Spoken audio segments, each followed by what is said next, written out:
The warning came too late. Never touch a venomous glider. The xenobiologist's voice cracked as she shouted across the observation deck, her frills flaring in pure panic. Every species in the research outpost froze, every species except the human. Dr. Elias Monroe was kneeling on the floor of Habitat 7, smiling like a child in a park, and petting 3 venomous gliders at once. The room erupted into chaos. Get back. Seal the habitat. Medical team on standby. Human exposure is fatal. The gliders themselves were the apex predators of the Keltari jungles. They were sleek, winged reptiles the size of large dogs, capable of silent flight and armed with neurotoxic barbs along their tails. One scratch was enough to shut down a Keltari nervous system in seconds. Entire colonies had been abandoned because of them. And now, somehow, all 3 were curled around a single human, purring.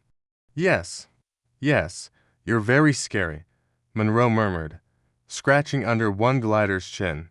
But you're also very soft. Professor Trell stared through the reinforced glass, her mandibles trembling. Why are they not attacking? The answer made no sense. The venomous gliders were displaying bonding behavior. Their wings were folded. Their tails, normally held high and rigid, were relaxed. One had even rolled onto its back, exposing its soft underbelly, a behavior never observed in the wild, or captivity, or any recorded history. Monroe looked up, confused by the shouting. Oh, did I do something wrong? You are touching them, Trell shrieked. They inject venom through dermal contact. Monroe blinked, then glanced down at the faint green residue coating his gloves. Oh, that. He flexed his fingers. Yeah, I noticed the tingling. The medical team fainted, literally fainted, when his vitals appeared on the display. Heart rate, normal. Neural activity, stable. Pain response, minimal. Trell whispered, that venom stops hearts. Monroe shrugged. Huh, feels like mild caffeine jitters. One of the gliders chirped happily and nudged his hand again. See, they're just nervous critters, he said. You've been keeping them isolated. Predators hate that. They killed 12 handlers. Trell hissed. Monroe paused. Okay, but were those handlers calm? Silence. He gently leaned back, letting the gliders climb onto his shoulders and arms like living scarves. On Earth, Monroe continued, venom is a suggestion, not a rule. We've got spiders, snakes, jellyfish, plants that want to kill you. You grow up learning when to panic and when not to. The glider's eyes half closed as he spoke, their heart rates synchronizing with his.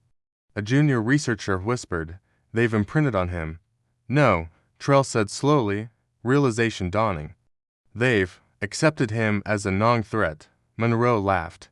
Nah, they think I'm warm. The outpost director finally spoke, his voice tight.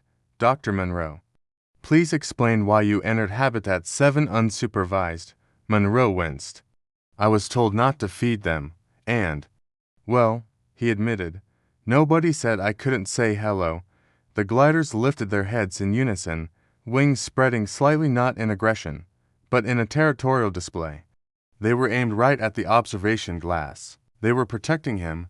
Alarms blared as automated defenses powered down, unable to classify the situation. Predator containment protocols failed because, technically, the predators were calm, content, affectionate. One glider gently licked Monroe's glove with a venom-coated tongue. Hey, he said softly, careful. That stuff's bad for you if you overuse it. The xenobiology team would later confirm the impossible. Human skin oils neutralized the glider venom on contact. Human nervous systems adapted to it within minutes.